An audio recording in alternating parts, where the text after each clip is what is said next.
Hey, I want to show you guys a really cool adapter harness I found online one night. So I have the Raptor grill with the three amber markers on it, and I also installed the Raptor third brake light that has the three red dots that are the running lights. So what I have here is the wiring coming down from the Raptor grill lights. Right now I have the ground going to the frame, but I'm actually going to take this off and then put it to the harness. I'm going to show you guys here in a minute. And this is also the lead that's coming from the Raptor third brake light for the three LED running lights. So essentially I have two positive wires and I have one negative. So I found this adapter online. It's from Starkney Products.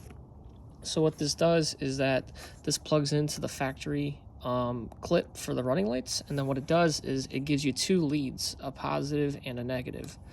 And then you still have your factory clip here. I am actually installing Morimoto XBs on the truck right now, and I'm not a big fan of tapping into or cutting up the factory harness, and I also didn't want to tap into the wiring on the new lights as well. So this was actually a really cool product.